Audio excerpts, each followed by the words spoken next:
Céline Lafontaine est sans aucun doute une de nos jeunes sociologues les plus talentueuses. Professeure à l'Université de Montréal, elle a spécialisé ses recherches dans le domaine du corps humain, de l'industrie et du marché biomédical. Elle dénonce inlassablement une économie fondée sur la marchandisation du corps et des processus vivants comme nouvelle source de productivité et d'échange commercial.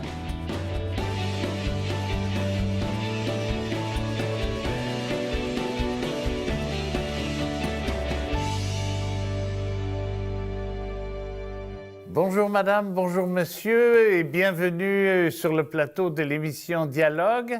Notre objectif est à la fois simple et ambitieux. Nous essayons de mesurer l'importance, l'intensité des grands enjeux sociaux du moment à travers des débats et en ayant invité notamment une experte en la matière pour ce qui est du thème d'aujourd'hui. Céline Lafontaine, bonjour. Bonjour.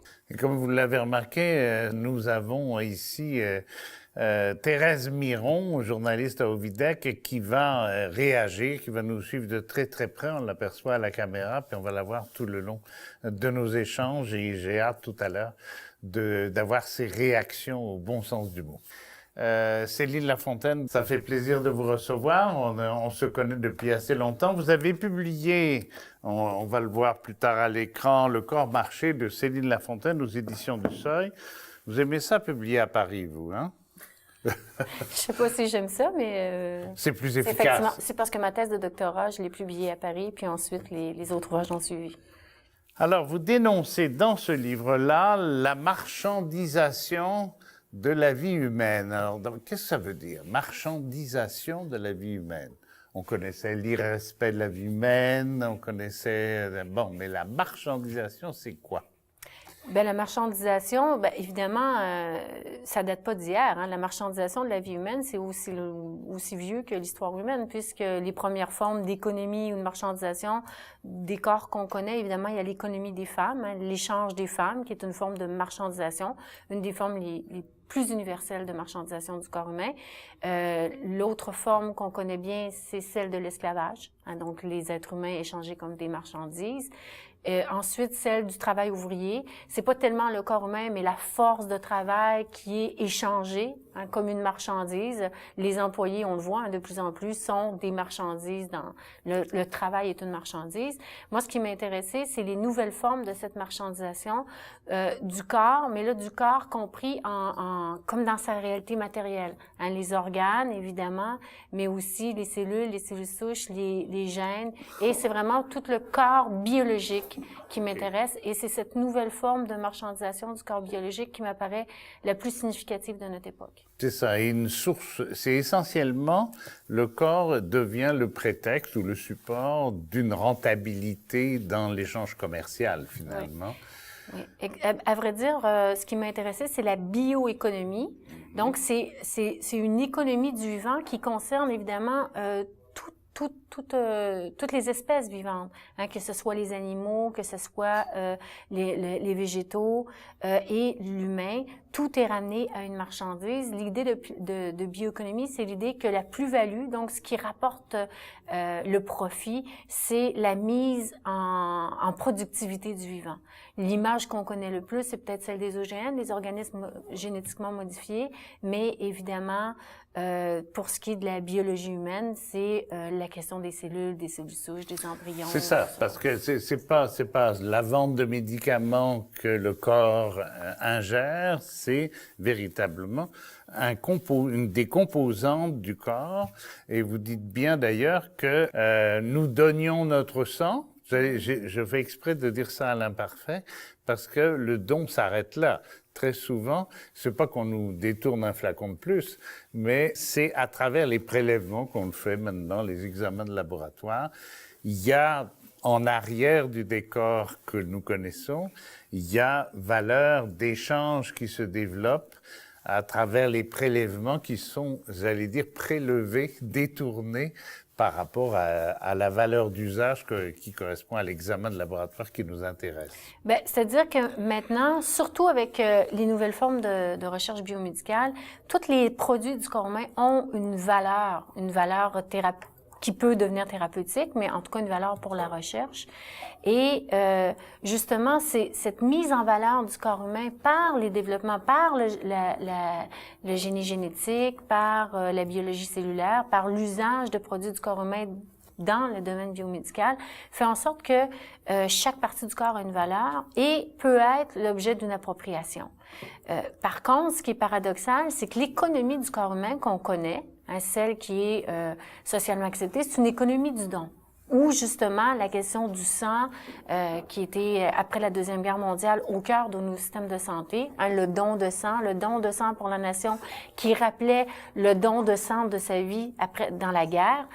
C'est le fondement même de nos systèmes de santé. L'importance, rappelez-vous, le scandale du sang contaminé, c'est toute la solidarité sociale, toute l'idée du corps politique, du corps de la nation. Et petit à petit, ça s'est transposé sur la question du don d'organes. Et cette rhétorique du don, elle est demeurée la plus importante. Il y a encore du don d'organes, mais parallèlement, c'est développé du trafic d'organes, parallèlement à l'échelle internationale, j'entends.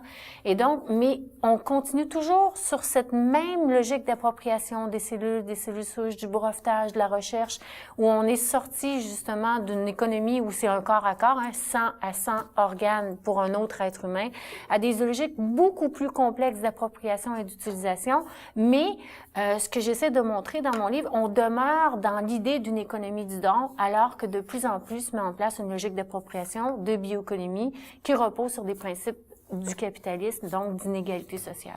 Alors, ce que vous dénoncez aussi en partie, j'ai trouvé ça particulièrement brillant, c'est on peut pas acheter mon corps si je veux pas le donner, on peut pas l'acheter, pas tout à fait en tout cas. Par contre, on peut en acheter des morceaux, c'est-à-dire que on tourne la difficulté en coupant, en segmentant en quelque sorte le corps humain de façon à pouvoir développer une plus-value dessus.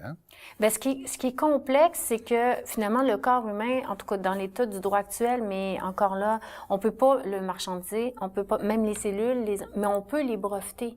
C'est-à-dire que si vous voulez vendre vos cellules, légalement, vous n'avez pas le droit de vendre vos cellules. Par contre, un chercheur à qui vous avez donné vos cellules peut, par le biais de sa recherche, par le biais d'un brevet, s'approprier ces lignées cellulaires. Et là, c'est comme ça que c'est la propriété intellectuelle qui va déterminer l'appropriation du corps humain. C'est pour ça que c'est complexe et qu'on comprend moins ces mécanismes-là. Mais finalement, il y a une espèce de paradoxe où le corps, on peut pas le marchandiser, mais il devient une marchandise une fois qu'il est transformé par les biotechnologies. Mais ça devient la matière première et donc il y a une importance de plus en plus grande sur nos populations de l'usage du corps. Ça fait un peu bizarre, mais vous avez raison de l'employer, de dire matière première.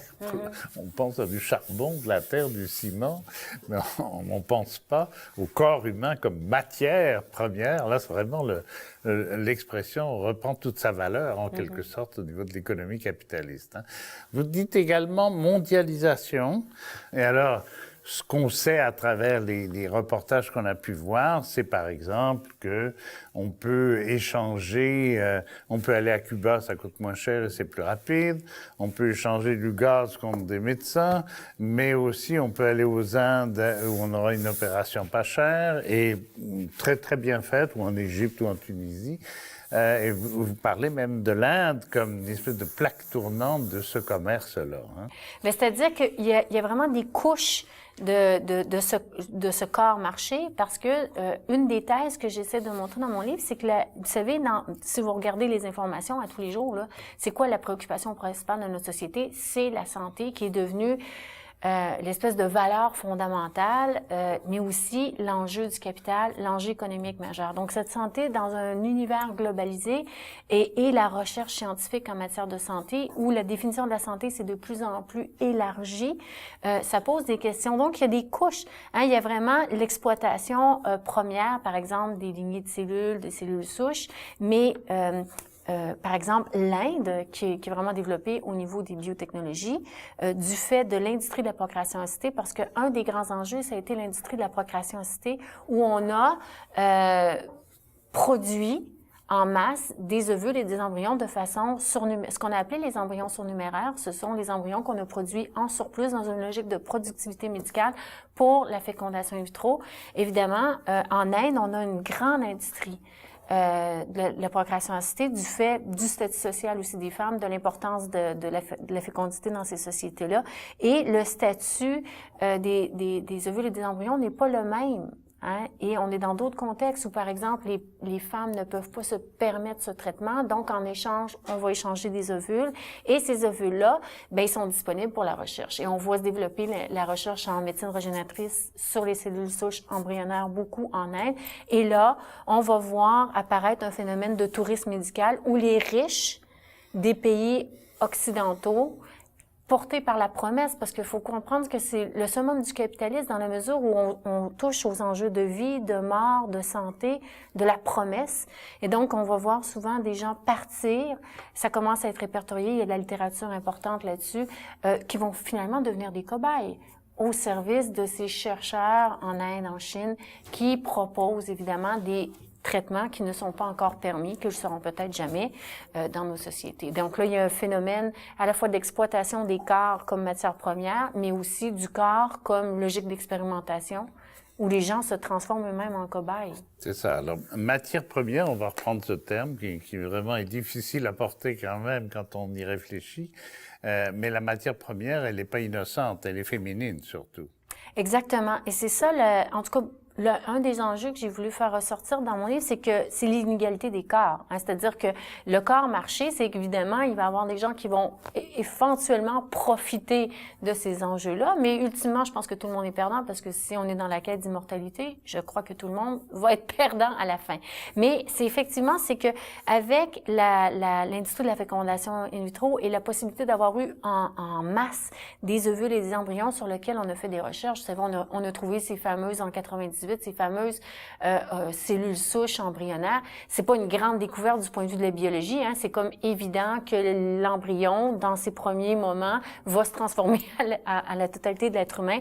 Donc, c'est pas une grande révolution scientifique, c'est une grande révolution technoscientifique, c'est-à-dire de pouvoir transformer puis utiliser ces embryons-là pour la recherche, d'où la grande vague de la médecine régénératrice.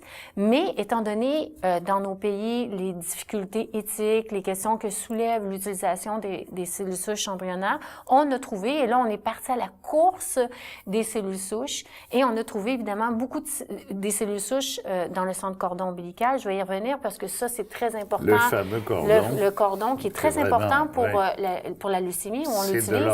Mais en ce moment, il y a une privatisation à travers les banques privées au Canada. Et on a trouvé aussi, évidemment, dans le sang fœtal et aux États-Unis, on voit apparaître dans le sang menstruel. C'est pas surprenant. Donc, tous des tissus du corps humain qui sont liés à la reproduction. C'est pour ça que certaines féministes que j'ai utilisées parlent justement de la logique reproductive. Hein, c'est le capital qui sert de ces cellules-là pour les détourner de leur origine. Et donc, là, on voit, par exemple, c'est ça, des banques de sang menstruel aux États-Unis avec l'idée qu'on pourrait éventuellement les utiliser pour guérir des maladies. Tout ça, je tiens à le préciser, on est dans une économie de la promesse. Hein, les anthropologues, les sociologues, les économistes qui travaillent sur ces questions-là parlent d'une économie de la promesse parce que, dans les faits, on est plutôt dans la spéculation que dans des réels... Il y a 20 ou 30, même 40 ans, ça me rajeunit pas. On parlait déjà de congeler les têtes, notamment la fameuse tête de Walt Disney qu'on a finalement retrouvée dans une poubelle. Il y a, ça me donne l'occasion, derrière tout ça, le fond de décor, est-ce que c'est la marchandisation de la vie ou est-ce que c'est la marchandisation de l'antimort, de la vie éternelle, de la vie... C'est ça le fantasme qui est en arrière, qui fait vendre le ressort, c'est ça. Dans mon ouvrage précédent, je m'étais intéressée justement à la quête d'immortalité par la science, aux transformations du rapport à la mort, à cette idée qu'on va pouvoir par la science, finalement, que la mort, c'est qu'un élément du processus d'évolution, que si on comprend les mécanismes, on pourrait les transformer. Et qui anime justement la société contemporaine avec le culte de la jeunesse et tout ça. La question question de la marchandisation du corps, c'est vraiment, je vais reprendre les termes, des vieux termes marxistes, c'est l'infrastructure. Finalement, une société qui rêve d'immortalité, qui n'arrive pas à faire face à la finitude, bien finalement, quelles sont les logiques économiques à l'œuvre? Bien évidemment, c'est des logiques où le corps prend dans sa dimension corporelle, où les processus vitaux deviennent des enjeux économiques, des enjeux d'appropriation fondamentaux. Donc, les deux sont liés. Il y en a un qui c'est plus de l'ordre de l'utopie du rêve et la question du corps, elle est plus de l'ordre de l'organisation de la société et des logiques économiques. Parce que quand on regarde, je suis pas un publicitaire, loin de là, mais quand on voit comment la publicité nous arrive, on s'aperçoit que c'est à la fois du rêve, c'est toujours du rêve, mais c'est de la peur en même temps. On joue sur ces deux cordes-là, et là, c'est vraiment ça. C'est la peur de mourir, c'est le rêve de rester perpétuellement jeune, finalement. Bien, c'est ça. C'est-à-dire que c'est vraiment cette idée de l'économie de la promesse. Et à la fois, il y a moi, ce qui m'étonne, c'est qu'à la fois, tout le monde, hein, riche ou pauvre, peuvent être exploités. C'est ce que je te montre à la fin. Parce que quand on part puis qu'on subit soi-même des traitements qui sont un peu... parce qu'on est prêt à tout pour guérir, il y a là aussi de l'ordre de la souffrance humaine. Hein. Il n'y a pas juste les riches ou les pauvres qui souffrent. Les riches peuvent aussi souffrir. Donc, c'est une espèce de société de système qui touche vraiment au fondement de ce qu'est l'être humain. Et c'est ça, moi, qui m'inquiète, c'est l'ampleur et la difficulté qu'on a à trouver, justement, le sens de la maladie, le sens de la mort, évidemment, la défaillance. De plus en plus, le corps humain est toujours mesuré à l'ombre de la machine, toujours défaillant. On est dans une société de performance du corps. Évidemment, le vieillissement, c'est l'ultime dégradation biologique. On le voit de plus en plus dans une perspective purement biologique de dégradation. Mais aussi, je dirais, le corps est lui-même toujours mesuré à l'ombre de la machine. Et là, ça amène une dévalorisation systématique. C'est ça. Dans ma tête à moi, non instruite avant de vous lire, je pensais surtout que l'avenir de la technologie, et donc des marchés qui sont en arrière, c'était les petites machines qu'on allait nous mettre sous la peau, qui allaient nous détecter tout ça, puis il allait y avoir une centrale de télévision quelque part qui allait alerter les bonnes personnes pour nous sauver. Mais c'est pas... Et comme le médicament, à la limite, le médicament puis la micromachine, puis finalement, c'est pas ça. C'est le corps lui-même qui devient le sujet d'un marché, l'objet et le sujet d'un marché en même temps. Je dirais que c'est les deux. Oui. C'est-à-dire que c'est vraiment les deux, c'est que le corps devient une pure matière. Hein, on essaie de faire des ordinateurs à base d'ADN. Il y a une espèce d'aplatissement du vivant avec le reste de la marchandise, ce qui fait en sorte que, machine ou non, le corps est conçu comme une machine, comme une matière première. Donc, on peut regarder du point de vue des nanotechnologies, par exemple de la nanomédecine. On va être plutôt dans justement l'idée de faire des dispositifs, des mini-robots. Et de l'autre côté, en tout cas, moi, ce qui m'intéresse, c'est plutôt tout ce qui est de l'ordre de la médecine régénératrice, où là, ce sont les cellules. Mais les cellules, elles sont utilisées dans une perspective de marchandises. Elles sont en concurrence, par exemple, avec l'industrie chimique. Hein, le discours qu'on va entendre, c'est que finalement, ben là, c'est plus naturel d'utiliser des cellules que d'utiliser des molécules. Mais en réalité, il faut bien savoir que ces cellules-là ont été modifiées, transformées pour pouvoir être utilisées comme des médicaments. Donc, je dirais que c'est plutôt la confusion entre ce qui est de l'ordre du vivant et du non-vivant. OK. Alors, j'ai envie de lire un extrait pas loin de la conclusion, très rapidement, puis de vous faire réagir là-dessus pour terminer cette première partie. À moins de croire qu'il est possible de comptabiliser socialement la valeur financière de chaque vie, au nom de quel calcul économique pourra-t-on décréter qu'une personne est trop âgée, trop malade, trop handicapée pour recevoir un traitement gratuitement? La question est d'autant plus pertinente que dans un monde marqué par les valeurs de performance et de productivité, on vient d'en parler, la notion de qualité de vie est au centre des débats sur l'euthanasie. La valorisation de la vie biologique individuelle participe de la dépolitisation des sociétés occidentales. Il va falloir m'éclairer. Dépolitiser? C'est-à-dire que la dépolitisation, ça fait référence au fait que, justement, la santé est un enjeu de lutte, d'inégalité sociale, de groupe social. Et de plus en plus, ces enjeux-là d'inégalité sociale, qui sont au cœur de la logique marchande, du corps marché, sont occultés par d'autres questions, des questions de santé, mais on voit pas que derrière ces questions-là, ce sont des enjeux politiques, économiques, des enjeux d'inégalité sociale.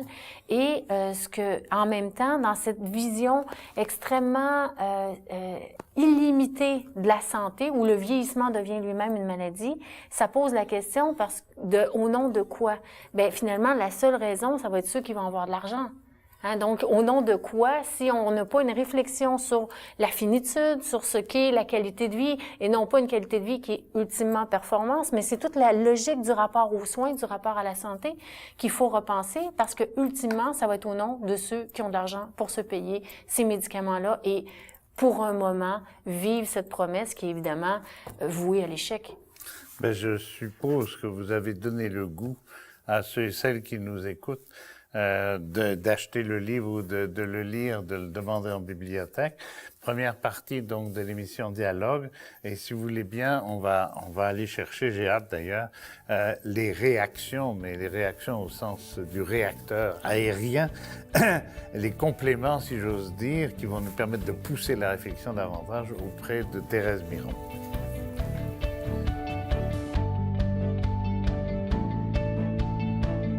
Thérèse Miron est journaliste et rédactrice multimédia au service de l'information chez Ovidec. Dans une vie antérieure, elle a été professeure au département de sciences religieuses de l'UQAM. Elle reste une théologienne critique à respectueuse et féconde distance du prêt-à-penser en la matière.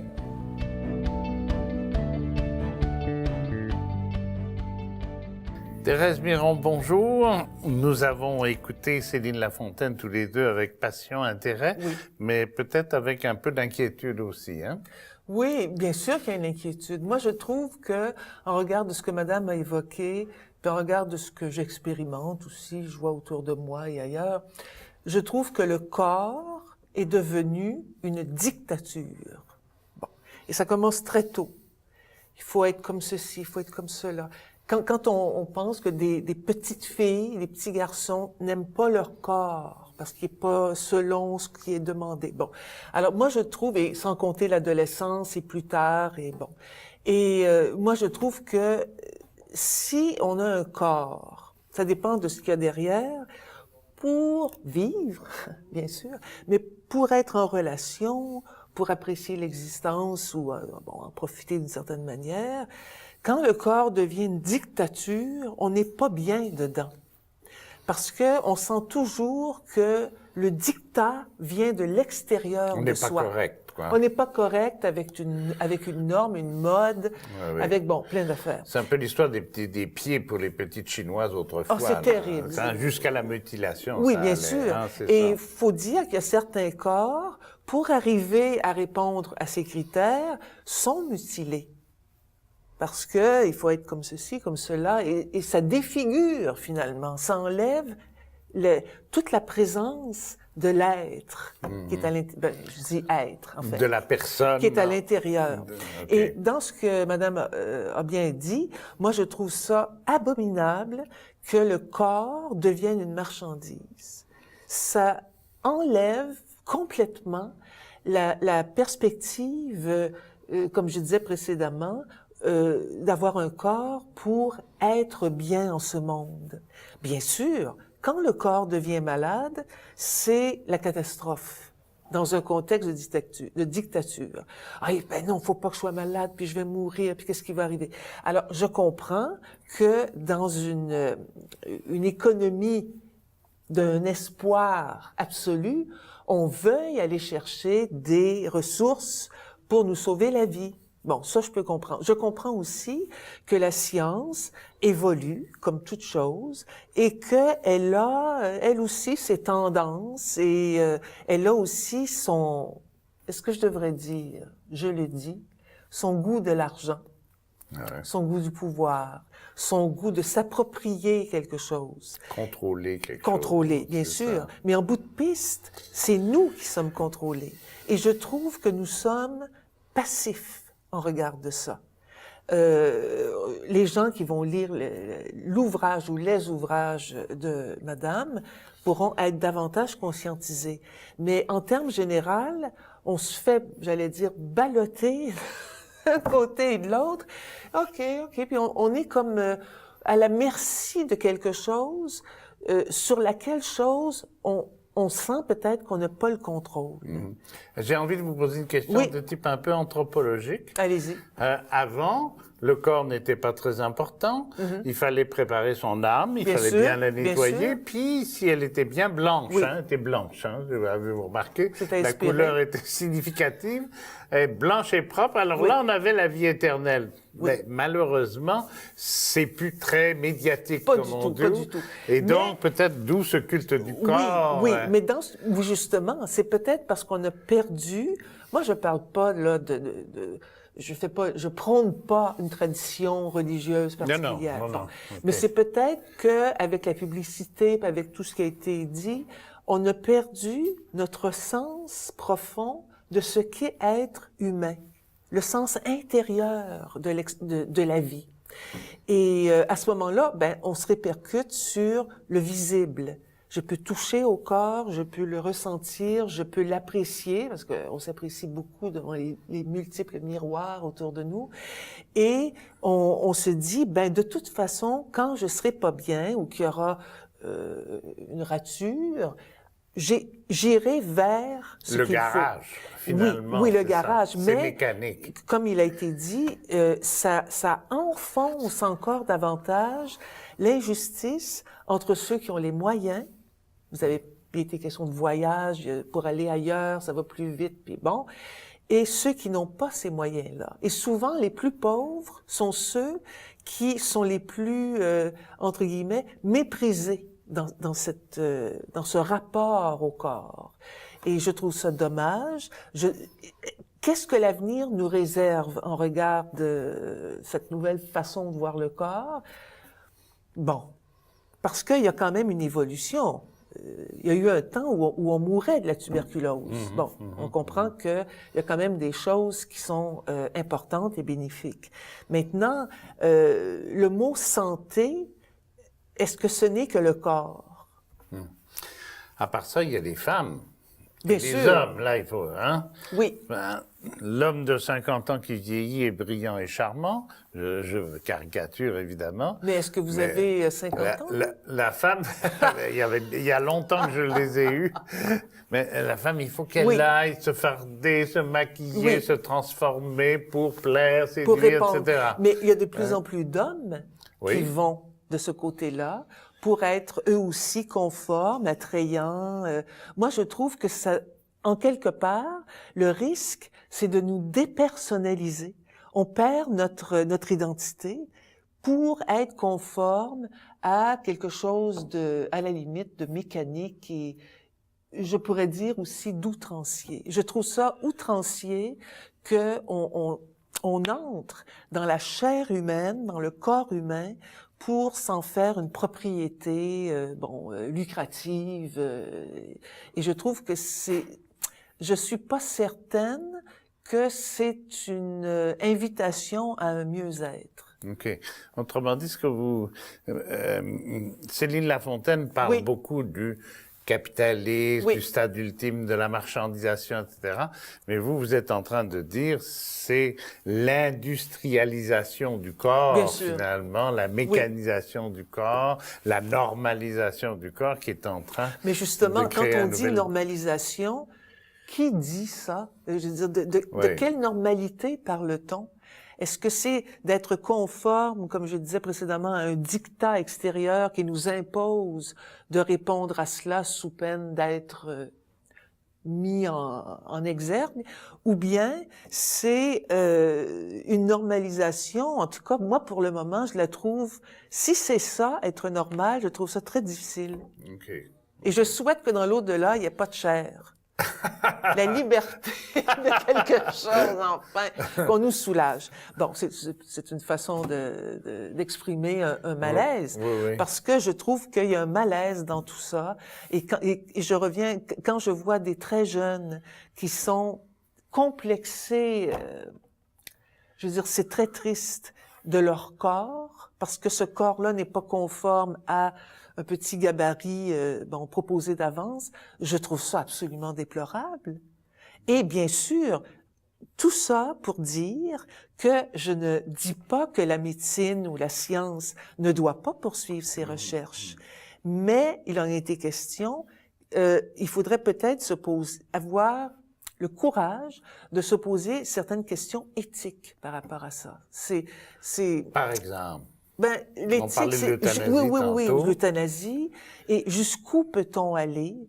Bien sûr, il y a la loi, Madame l'évoquait, mais si en laboratoire, on est capable un peu plus loin, moi, je me dis, c'est jusqu'où ça peut aller? Jusqu'où ça peut aller? Et moi, je trouve que il y a une inquiétude devant laquelle on devrait pouvoir s'opposer.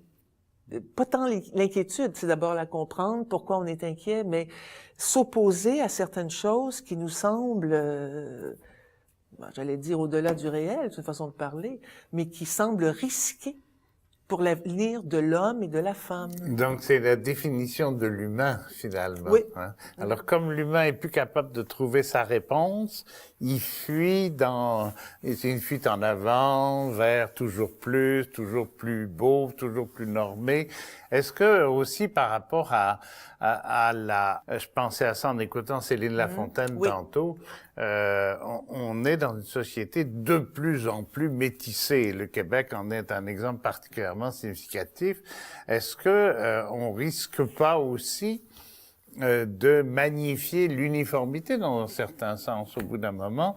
C'est l'histoire des tomates qu'il faut rendre carrées parce qu'on en met davantage dans un cajot. Bien sûr, bien sûr. Oui. Mais c'est ça, quand vous parlez de normalisation, c'est là où je constate qu'on y perd. Si on est tous comme des robots, entre guillemets, où est notre particularité, où est notre différence, où sont nos caractéristiques en tant qu'être humain, s'il faut que tout soit conforme selon un encadrement bien précis. Et d'ailleurs, il a été question de la finitude et de cette quête d'immortalité. Moi, je pense que tant et aussi longtemps qu'on refusera que dans la vie, il y a aussi la finitude, on va se cogner contre des ravins terribles. C'est ça. Parce que, je veux dire, sur cette terre, en tout cas, tout n'est pas, enfin, si on peut dire tout, l'éternité puis l'éternel sans fin. Moi, j'ai jamais vu ça et je suis pas sûre que ça serait une bonne chose. La finitude, c'est l'expérience humaine aussi. Oui, c'est ça. Vous savez à quoi ça me fait penser? On a un peu de temps. Oui. La pièce de Giraudoux, qui date de 1938, elle s'appelle Amphitryon 38, où Zeus, qui veut conquérir la femme d'Amphitryon, se déguise en Amphitryon, fait sortir le général en question de la couche nuptiale pour des raisons stratégiques et militaires, et donc séduit. Et finalement, elle s'aperçoit au bout d'un moment que il était un autre, alors qu'il est le Tout-Puissant qui est capable d'imiter totalement la série, parce qu'il y a comme une indifférence quelque part, indifférence. Hein? Il a une espèce il est pas dedans. Il est, vous parliez d'intériorité là, il est pas dans le portrait. Hein? C'est un peu ce malaise-là, non? Oui, moi je trouve, puis d'ailleurs vous avez parlé de séduction quand même. Oui. C'est sûr que ces techniques peuvent séduire certaines personnes, dire on va trouver la solution, puis je vais pouvoir guérir, puis vivre plus longtemps, puis avoir les enfants que je souhaite, et puis enfin, c'est toute la manœuvre. Bien sûr que c'est séduisant. Ça inspire, ça attire. Ça stimule, comme on dit. Oui. Mais je veux dire, c'est pas gratuit non plus. Mais moi, je pense que ça fait rouler, ça a bien été dit, ça fait aussi rouler tout ce qui concerne le capitalisme. Le corps est devenu capitalisant.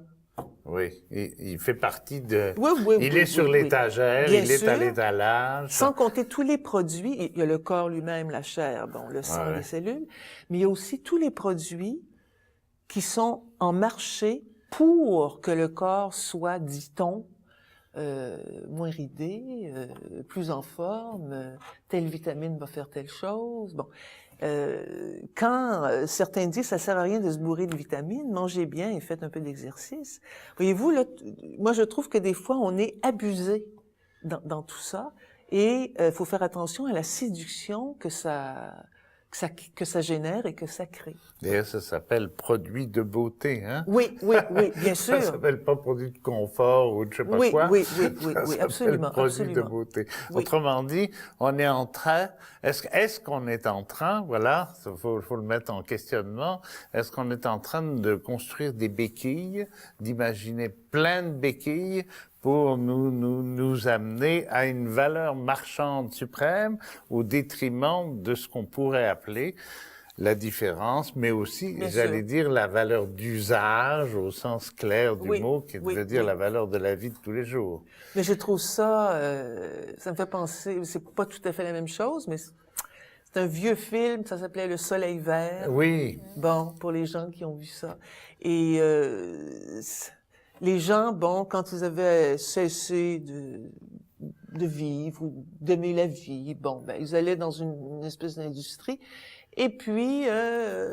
on leur passait un beau film euphorisant, et puis on les passait au tordeur. Puis on se servait de leurs composantes physiques pour autre chose. Oui. Alors, c'est comme, en voulant dire, ben, j'en ai assez, voilà. D'ailleurs, est-ce que, et ça sera ma dernière question, est-ce que ce soleil vert, c'est pas le fantasme d'une transmission qui n'en est pas une, finalement? Ben, on peut voir ça de cette façon-là, dépendamment de ce qu'on entend par transmission. C'est sûr que, bon, moi, je peux me faire injecter des choses qui appartiennent à quelqu'un d'autre, et ça peut, bon, admettons, peu importe la maladie, ça peut m'aider. Il y a comme une forme de transmission, mais c'est une transmission anonyme. Il y a pas le plaisir de dire je te donne et voir l'autre dire ah merci c'est agréable. Bon. Oui, puis il y a eu de la part de Céline Lafontaine, elle nous dit aussi l'économie du don. Oui. Hein, le don du sang, le Bien don sûr. de la vie, etc. est complètement détournée parce que pendant que je donne mes plaquettes, mon sang, mes ovules, mon cordon ombilical, si je pouvais le donner encore, en fait, il y a quelqu'un en arrière qui craque. Qui part comme un voleur et qui va en faire de l'argent, finalement. Bien sûr, c'est assez spécial. Mais hein? c'est aussi en ce sens-là que nous sommes leurrés. J'allais dire, c'est bon, qu'on nous utilise finalement selon une première approche, mais en fait, il y a d'autres choses qui se trament et on n'en est pas toujours conscient. C'est pour ça que c'est difficile de dire non, ça suffit. Parce que on n'est pas toujours conscient de ça et c'est voulu qu'on le soit pas, je pense. Parce que ben merci beaucoup Thérèse Merci Biron. beaucoup. On va se rendre auprès de Céline Lafontaine pour le débat final. Merci beaucoup de la merci richesse. infiniment. Pour nous faire parvenir vos commentaires et suggestions, n'hésitez pas à nous écrire à l'adresse indiquée à l'écran. Visitez aussi notre site web pour approfondir le contenu de l'émission et connaître nos suggestions de lecture en lien avec le thème de cette semaine.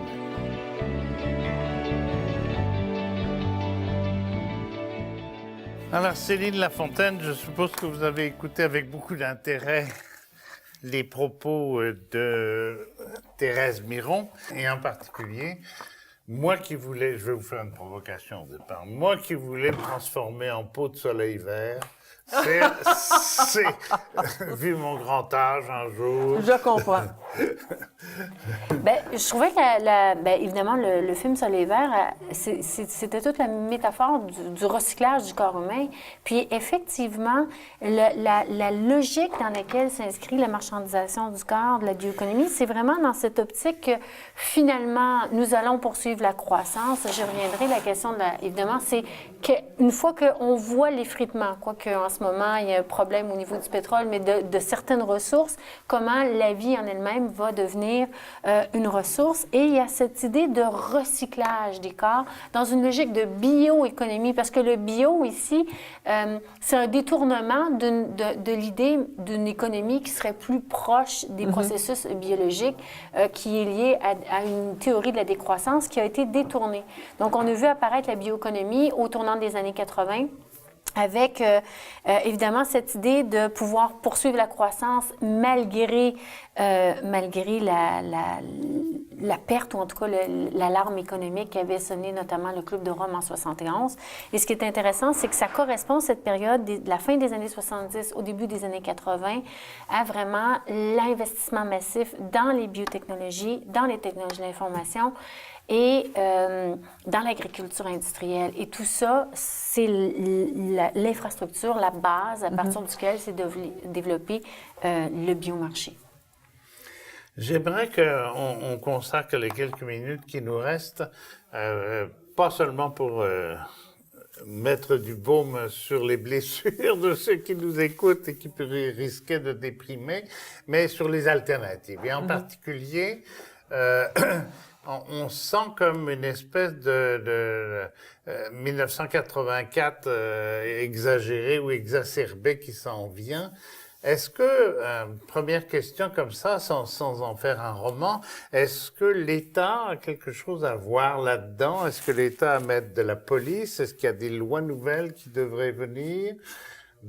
Bien, c'est-à-dire qu'en ce moment, ce qu'on voit, c'est justement l'État ou l'économie du don, hein, celui du don d'organes, celui du don de sang, c'est cette qui repose sur les systèmes de santé publics. Un des angles à partir duquel j'ai développé mon analyse, c'était justement la santé publique, donc le corps social, la solidarité à travers les corps. Et ce qu'on voit à l'œuvre dans le corps marché, c'est une privatisation de ces corps-là. L'idée que chacun a un capital santé dans lequel il faut investir. Puis évidemment, ultimement, la personne riche qui peut prendre soin de sa santé, qui est encore jeune à 70 ans, mais ses conditions de vie ne sont pas les mêmes, sera un gagnant face à des gens qui vont être responsabilisés du fait d'avoir fumé, d'avoir... Bon. Oui. Donc, c'est derrière ces enjeux-là majeurs. Et au contraire, ce que les lois, ce que je disais tout à l'heure par rapport aux années 80, la grande loi qui est à l'origine du corps marché, c'est le Beadle Act, qui est une loi américaine qui a permis la privatisation des recherches faites avec des fonds publics. Et c'est ça l'enjeu. Parce qu'en ce moment, il y a des banques de gènes, des banques cellulaires qui nous permettent d'avoir des avancées sur la santé, mais qui sont privatisées. J'entendais dans un documentaire récemment le découvreur du vaccin pour la polio.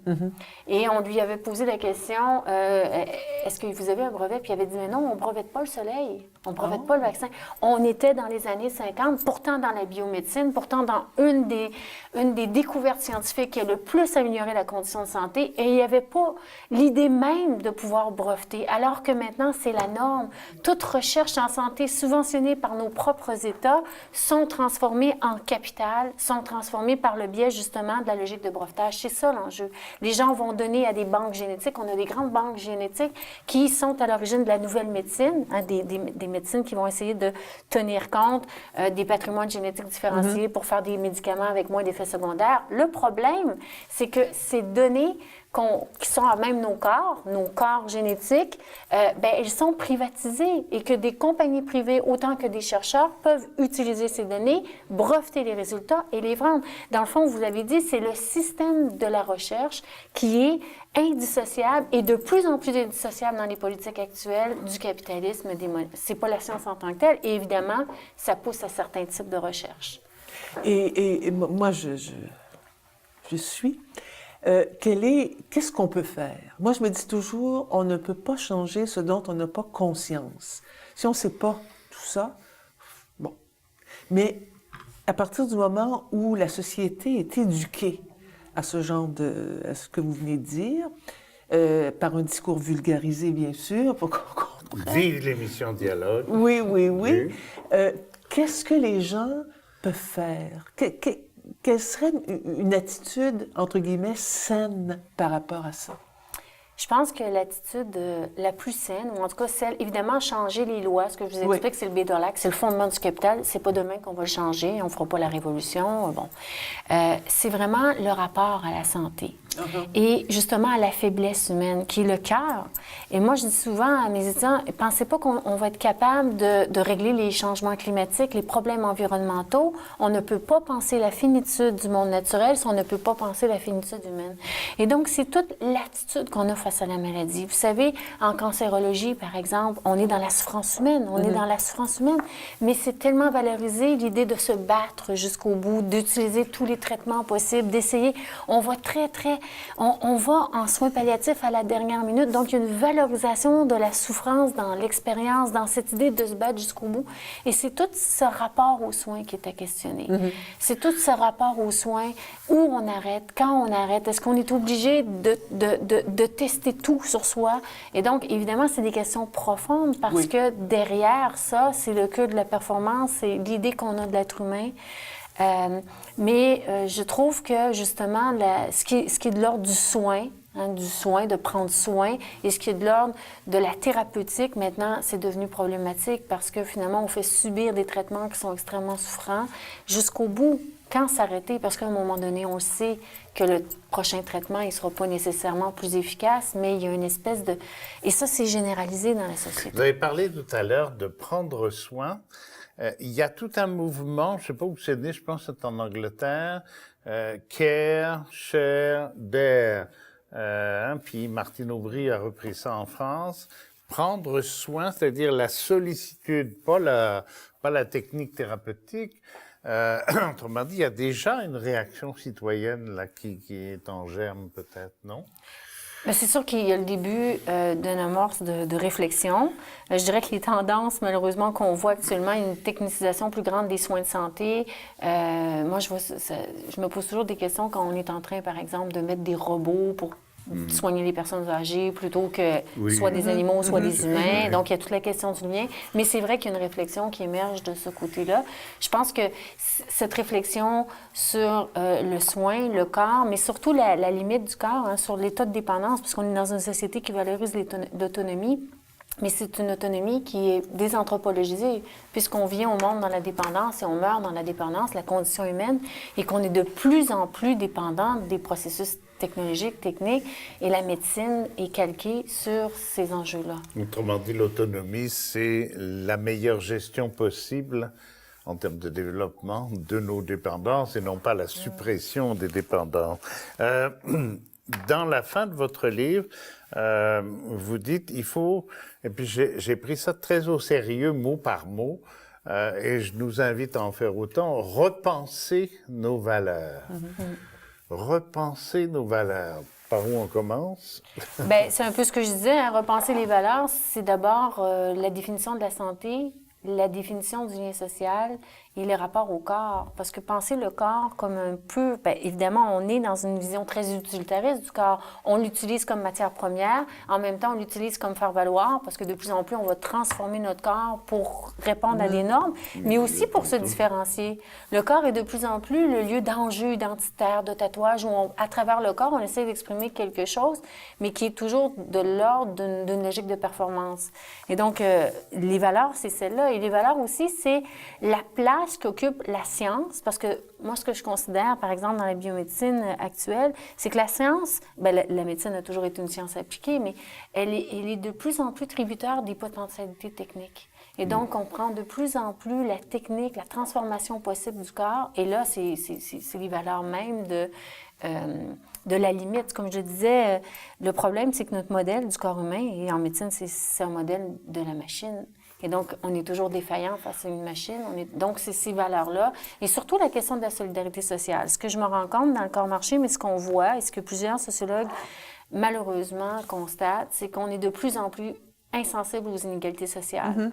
On est de plus en plus sensible à certaines logiques identitaires, à certaines revendications identitaires qui passent par le corps, notamment l'accès aux nouvelles technologies de reproduction et tout ça, et de moins en moins sensible aux inégalités sociales. Et le corps, c'est la santé, c'est le terreau des inégalités sociales.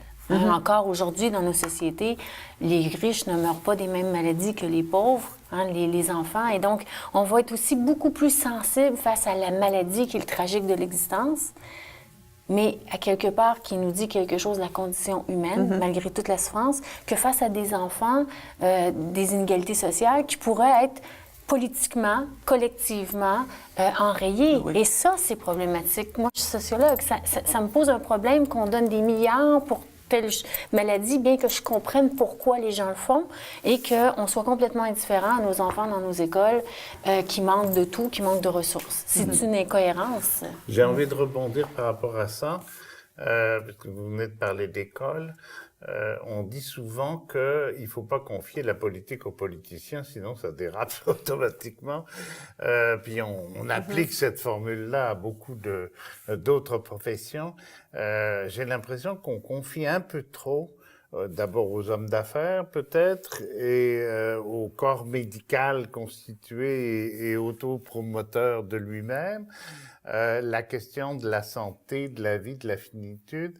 À qui faudrait-il repenser les valeurs, là? Ça veut dire, demain, là, est-ce que c'est vers l'école? Est-ce que c'est une citoyenneté qui doit prendre en charge la santé au niveau de tous les jours et des communautés? Qui mobiliser? D'abord. C'est ça la vraie question. Moi, je pense que l'un et l'autre sont interreliés de toute façon. C'est difficile de dire on va opter pour la citoyenneté, admettons, puis on verra ce qui se passe du côté scolaire. Je pense que c'est dans un mouvement de balance ensemble qu'on va réussir à, en tout cas, arriver à peut-être changer notre façon de percevoir les choses.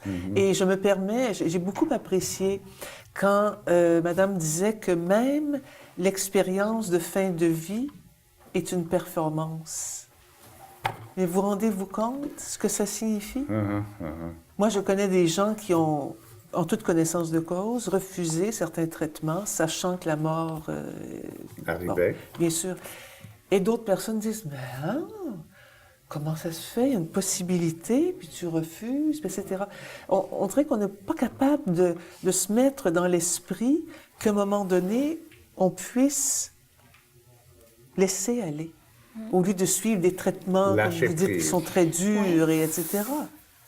Mais plus profondément, et je ne veux pas entrer trop dans l'expérience personnelle, mais plus profondément, moi, j'ai quelqu'un de très proche de ma famille qui est en soins palliatifs depuis 2 ans.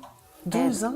Oui, non, mais c'est ça. C'est dès qu'il y a un refus de traitement, évidemment, on risque. Donc, et finalement, ça peut constituer aussi une espérance de vie allongée. C'est ça qu'il faut comprendre. C'est que souvent, les gens meurent des traitements eux-mêmes et que, par exemple, dans le cas du vieillissement, les maladies dégénératives comme le cancer, dans le cas d'un cancer lié au vieillissement, peut-être que l'absence de traitement, des fois, prolonge la vie. En tout cas, prolonge la qualité de vie. Pour moi, j'en suis convaincue. Dans la mesure où on ne laisse pas souffrir les gens. Bien sûr.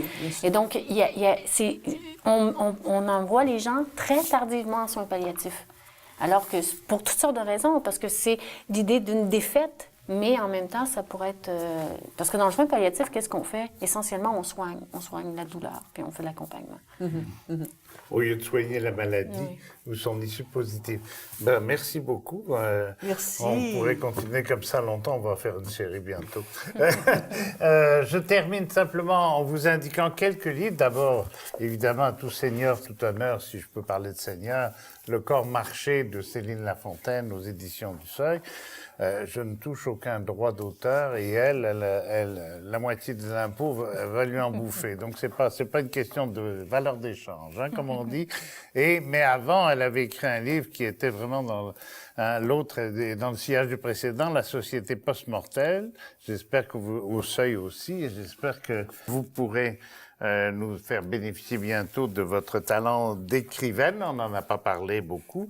La société du risque, Ulrich Beck, d'un sociologue allemand, je pense, ou autrichien. Oui, qui est décédé cette année, qui vient en décembre, là, qui est un des grands penseurs de la... Alto chez Aubier, Luc Boltanski, que vous indiquez dans votre bibliographie d'ailleurs, de 16 pages, le nouvel esprit du capitalisme chez Gallimard. Et puis, comme penseur de l'essentiel, je dirais, Henri Atlan. Alors, j'en ai amené 2 ici. Un qui rejoint tout à fait vos préoccupations, Entre le cristal et la fumée, essai sur l'organisation du vivant. Et puis, Henri Atlan, un titre tout à fait à la Jeanne Kelevitch, si j'ose dire, Tout, non, peut-être, éducation et vérité. Le sous-titre est peut-être plus significatif que le titre. Merci beaucoup. Merci de nous avoir fait confiance et de nous avoir suivis. Et j'espère qu'on va vous retrouver pour un nouveau rendez-vous de l'émission Dialogue.